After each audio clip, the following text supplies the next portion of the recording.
Bueno, ¿qué tal? Buenas tardes. Para los de Audio 1 es esta clase. La última vez habíamos empezado a ver un poquito lo que era la acústica y así un breve y rápido repaso. Habíamos dicho que era una de las ramas de la física que se encargaba de todo lo referente al sonido.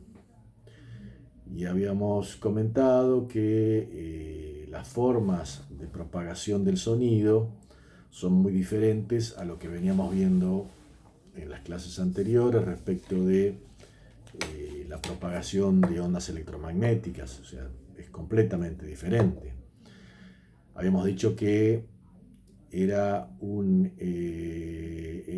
lo asimilábamos como a las bolitas colgando de un hilo, varias bolitas colgando de un hilo, y que cuando uno levanta una de esas bolitas y la suelta, esa golpea en la otra y así sucesivamente, pero todas vuelven a su posición original, o sea que las moléculas no van trasladándose, sino que generan o ejercen una presión sobre las otras moléculas y así sucesivamente, pero después todas volvían a su posición original. También habíamos hablado de las formas de propagación, una longitudinal y una transversal. Y fundamentalmente también nos habíamos referido a algunas características propias del sonido. Habíamos hablado de las tensiones pico a pico, habíamos hablado de la tensión efectiva, habíamos hablado del periodo, de la frecuencia, bueno, el timbre, si hay muchas eh, características que son propias del sonido, ¿no? Que eso más o menos como para ponernos en órbita de lo que habíamos hablado ya la semana pasada, por eso no entramos en ningún detalle. Por el otro lado tenemos eh, un receptor que suele ser, eh, el receptor suele ser el oído humano en general, o gran parte, o sea, lo que tratamos de generar. Yo estoy hablando, soy un transmisor que genero presiones de sonidos. Y por otro lado, bueno, tenemos el receptor que sería el oído humano, que es quien recibe y que ya veremos de qué manera lo hace. Pero nos falta ver un poquito que a continuación de esas características, también habíamos dicho que la propagación o la velocidad con que se propaga varía en los medios. Es decir, no es lo mismo la propagación en un medio ambiente, el aire, como lo que estamos viviendo, como yo ahora estoy hablando, en este aire que estoy percibiendo, eh, a temperaturas normales, que si lo hago a través del agua o lo hago a través de algún material. Las velocidades con que el sonido se traslada, se propaga, es diferente. Eso, ¿qué nos permitiría pensar? Bueno, que cuando hablamos de sonido y hablamos de materiales, nos puede hacer pensar que hay materiales que el sonido se va a transmitir más rápidamente y en otros menos rápidamente. Dependiendo de que, bueno, de la estructura molecular de ese material. Cuando son materiales donde las moléculas están más juntas, más rápidamente una molécula impresiona a la otra y así sucesivamente, que si las moléculas están más separadas, va a tardar más tiempo en presionar una molécula a la otra. Entonces las velocidades son diferentes. Y esto nos sirve para tratar un poco de el tema de acustización. Perdón. Cuando hablamos de acústica es un tema sumamente complicado, lo cual requiere de un trámite propio de la ingeniería, no es los cálculos, el desarrollo, no es una cosa que uno pueda rápidamente determinar. Lleva tiempos y lleva un montón de análisis matemático para poder determinar distintas cuestiones de desarrollo. Yo tengo que desarrollar una sala acústica, no es una cosa sencilla. Ni tampoco, o más bien, corresponde a un trabajo, a una tarea de un profesional, pero especializado. Es decir, no cualquier ingeniero realiza cálculos de acústica como si nada. Es decir, normalmente hay gente que está capacitada para este tipo de tarea, porque es compleja. No obstante a eso, nosotros vamos a tratar de empíricamente, cuando hablamos de empírico, quiere decir la situación de prueba y error. Uno prueba y determina que me pasé o que me falta para algo, cualquier cosa. Entonces yo puedo ir corrigiendo eso. Eso es una resolución empírica. Y podemos determinar algunas situaciones.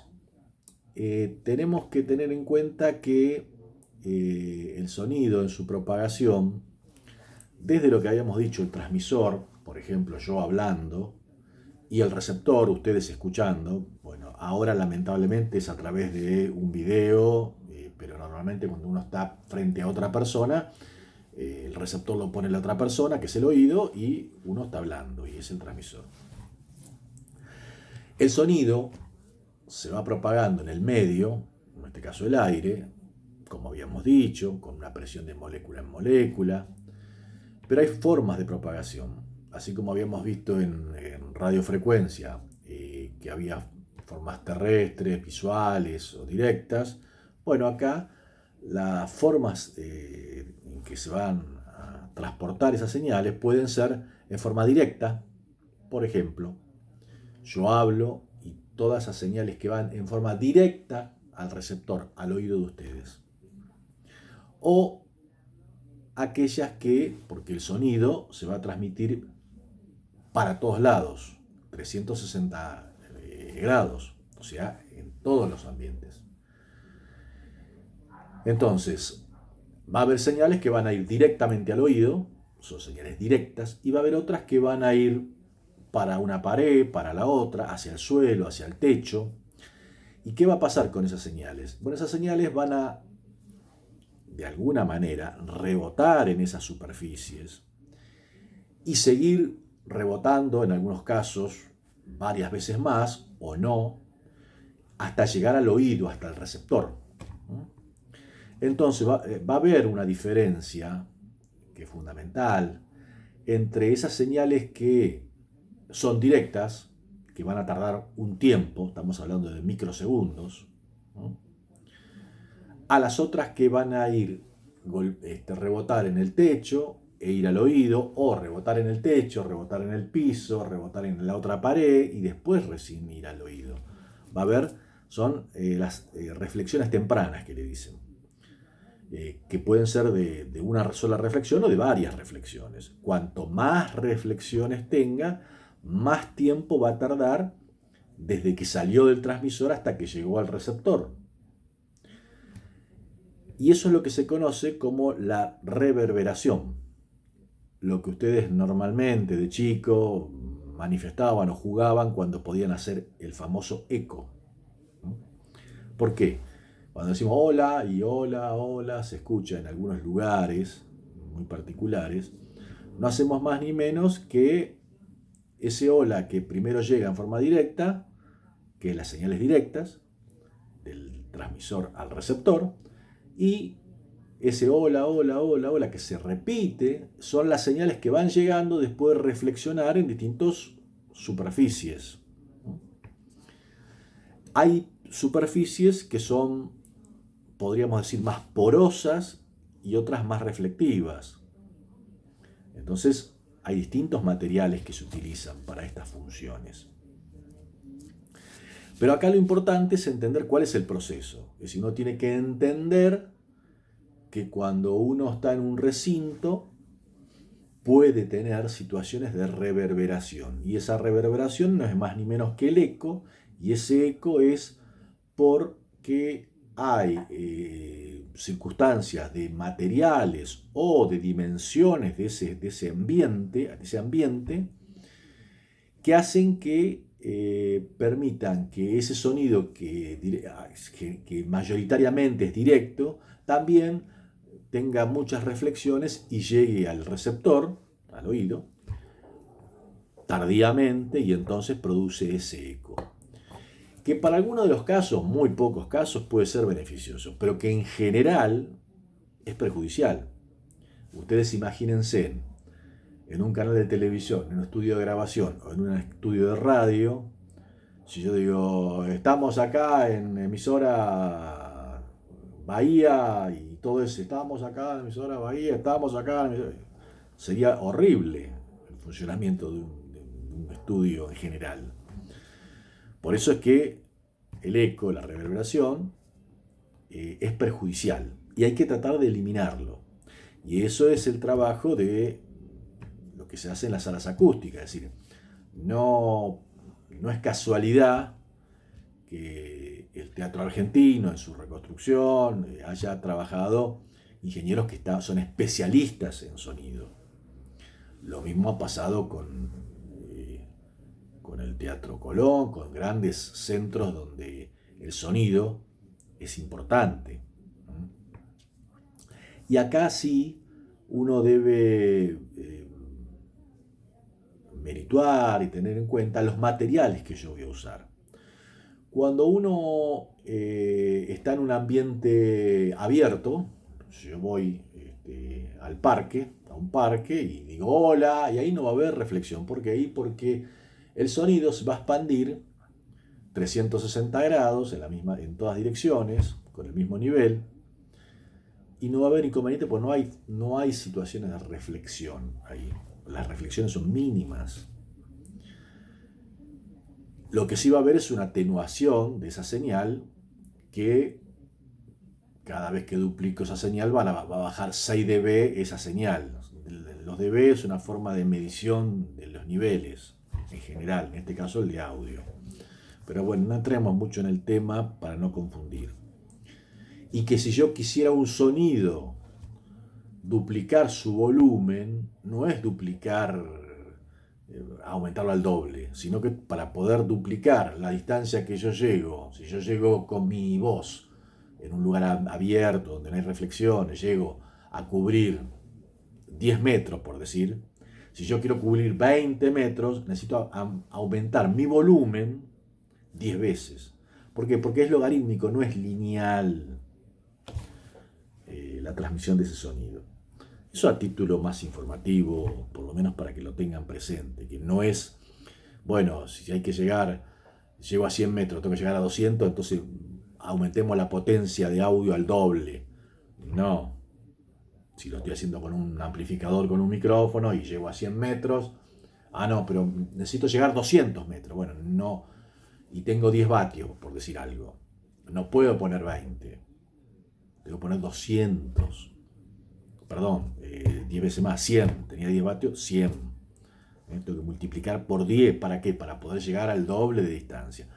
Por eso que ese dato sí lo pueden tener en cuenta, merituarlo, porque sería un error decir, no te hagas problema, ponemos el doble de potencia, y no van a llegar de la forma que tienen que llegar. Pero eso, bueno, es en el exterior. Cuando hablamos en el interior, que son los estudios, de lo que sea, de radio, de grabación, de televisión, lo que sea, necesitamos eliminar esos ecos o reverberación. Y para eso existen técnicas, es decir, y existe la necesidad de incorporar materiales que sean porosos. ¿Por qué? Y porque uno tiene que hacer ¿qué cosa? Absorber parte de esa energía que hace que va a reflejarse en esas superficies. La que va directa, no hay problema. La que va desde mi boca, el transmisor, hasta el oído, receptor, esa va directa, eso no hay problema, es de la máxima potencia. La otra se va a ir atenuando porque recorre más espacio, va a pegar el techo, va al piso, va a la otra pared, vuelve a esta pared y después llega al oído. Entre todo ese recorrido, la distancia que recorrió es mucho mayor. Y habíamos dicho cuando lo hacíamos afuera que a mayor distancia la potencia va a bajar. Pero aparte también se va a ver disminuido porque algo va a ser absorbido por la superficie de donde rebota. Cuanto más porosa es esa superficie, más absorbe, y entonces esas señales o reflexiones tempranas que van a ir golpeando en distintos lugares, en distintas superficies y reflejando, se van a atenuar porque las va a absorber o va a absorber parte de esa señal. Por ahí a cierto nivel que ya no sea molesto para un eco. De hecho, se utilizan muchas veces, no es lo conveniente, pero en estudios, así cuando uno no tiene plata, se utilizan las cajas de huevo, también por las formas cónicas que tiene, las telas. Lo que pasa es que las telas ahora hay que tener mucho cuidado porque tienen que ser telas que sean inífugas, porque si siempre hay alguno que fuma o que, no sé, por algún motivo se prende fuego y entonces sería peor el incendio que la reverberación o el eco, ¿no? Entonces por eso que a veces se encarece mucho la utilización de materiales porque son inífugos, o sea, no los afecta el fuego, no los enciende el fuego. Pero son materiales porosos. Y después las dimensiones, porque a veces las dimensiones hacen que favorezcan de alguna manera a esas reflexiones tempranas y permiten que el eco se manifieste. Bueno, a ver si me olvido algo de lo que quería más o menos decir.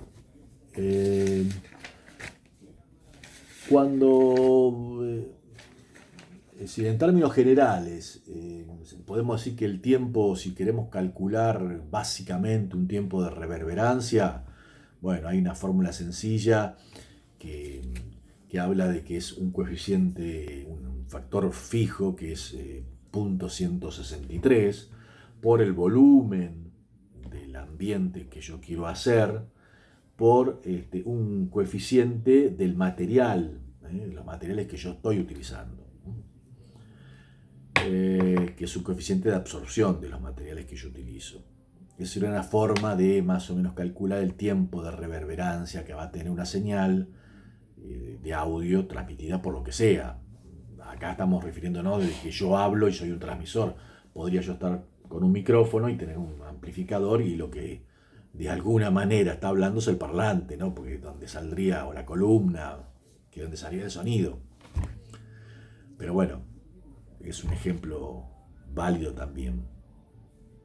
¿Para qué nos serviría todo esto? Bueno, en definitiva, ¿para qué nos sirve?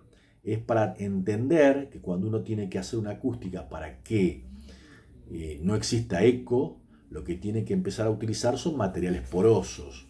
Los materiales más duros son más reflectantes y nos desfavorecen. Y muchas veces se hacen pruebas haciendo cuadros que se los divide en 4, donde se ponen cuadros de 1 metro por 1 metro, una cosa así, donde se ponen en uno de los cuadros de ese cuadro grande dividido en 4, se ponen telas, cartón, papel, distintos materiales, y se los va, esto es empíricamente, por supuesto, como habíamos dicho, ¿no? Para poder hacerlo a nivel nuestro, sin tener que recurrir a la ingeniería, que ya son cálculos complicados y que no sería para este curso. Donde se van ubicando en distintos lugares de una pared y se va midiendo la reverberación o el eco a ver si bajó, ¿no? Si está la posibilidad de que haya bajado, y si hay que correrlo, y si al correrlo baja más o no, o aumenta otra vez. Entonces uno va generando todo una ingeniería, un tapiz de alguna manera de ese ambiente que nos permita que no exista ese eco, porque sería contraproducente para el trabajo que nosotros vamos a hacer, que es una grabación. La otra cuestión sería que yo esté en un estudio de grabación y que el problema es que el estudio de grabación está en 750, ejemplo cualquiera. Entonces, ¿cuál es el problema? Ahí, que si yo tengo una pared de ladrillo, cada vez que pasó el micro, tocaron bocina, pasaron charlando fuerte, hablando, gritando, vivando algo, no sé, lo que fuere, todo ese sonido entró al recinto, porque es una pared y entra, se escucha. Y si se escucha, ¿qué pasa? Y si yo estoy con un micrófono en un estudio de radio, lo más probable es que salga ese sonido que entró, se meta al micrófono y salga al aire. Entonces, otro problema. Esa es cómo yo hago para, de alguna manera, cerrar esa posibilidad de que otros sonidos también ingresen al recinto.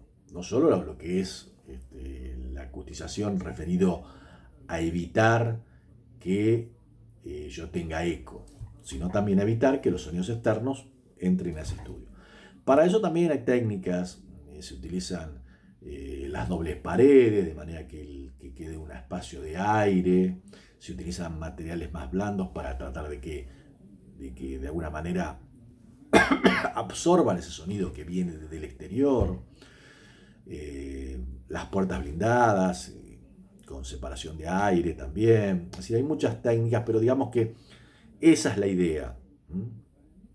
La idea es qué hacer con todo esto que es la acústica, con todo esto que es el sonido, con todo esto que es la propagación y las formas en que se mueve ese sonido, para poder entender cómo solucionar problemas que cuando son problemas acústicos.